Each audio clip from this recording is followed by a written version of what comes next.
Caríssimos irmãos e irmãs, gente querida, que sempre nos acompanha aqui no programa Palavra de Fé e Vida.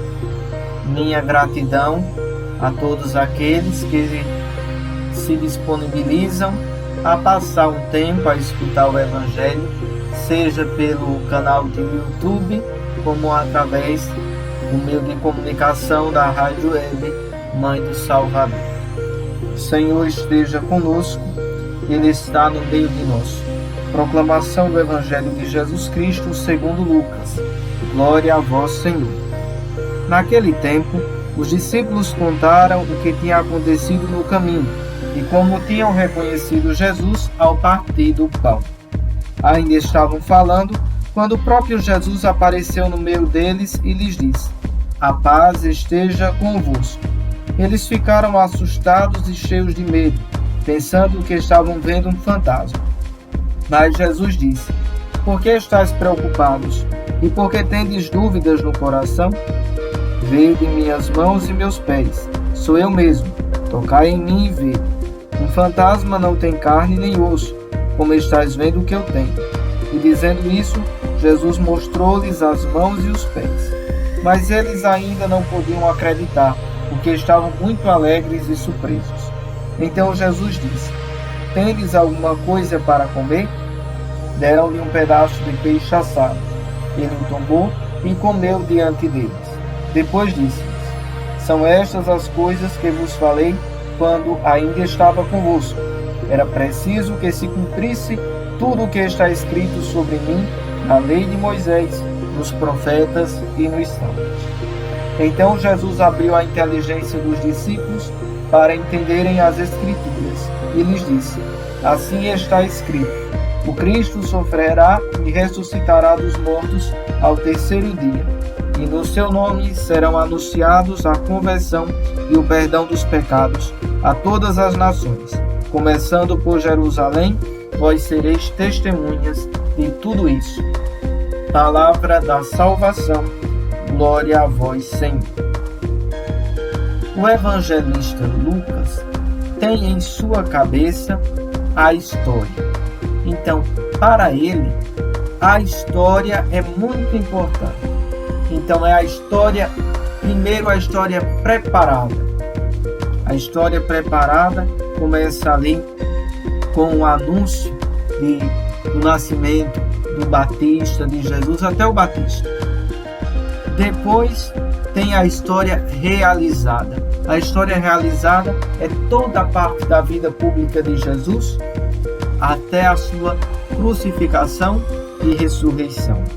E depois da ascensão, colocado no evangelista no segundo tomo do seu livro, que era um livro só, compreendam, o Evangelho de Lucas e os Atos dos Apóstolos, que depois fora dividido.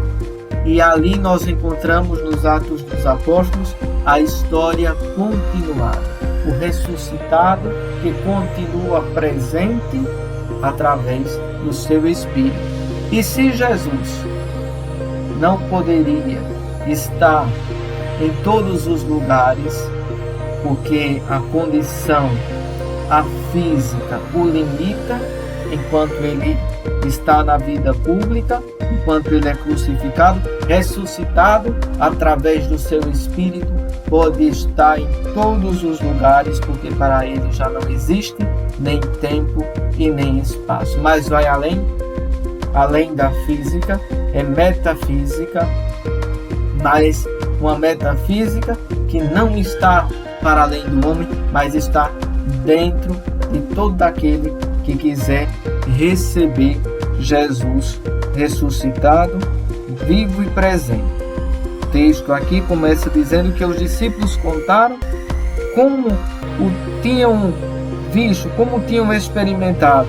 A prova disso é que no evangelho que escutávamos ontem diz: "Não ardia o nosso coração quando ele falava." Este ardor é a presença do Paráclito.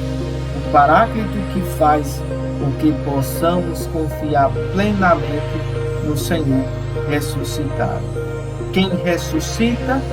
Jesus é o Espírito de Deus, é o Paráclito. Esse amor único que existe entre o Pai e o seu Filho unigênito.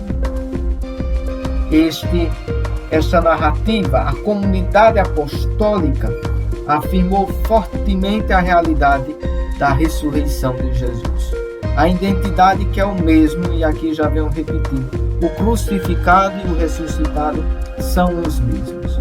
E aqui o evangelista Lucas sublinha principalmente a condição física de Jesus. O encontro com os humanos, os apóstolos o veem, o tocam e comem com ele. De fato, não é um fantasma. E o significado da narrativa quer deixar bem claro isso para nós. O crucificado é vivo, não é como morto, incapaz de comunicação. O crucificado é livre, vem quando quer, aparece quando quer, dá ordens, relembra o seu ensinamento, interpreta a Escritura, faz-se reconhecer. Por isso, amemos o Senhor ressuscitado. Ele está presente em todo homem, em toda mulher que se deixa conduzir por Ele. Uma Santa Páscoa a todos.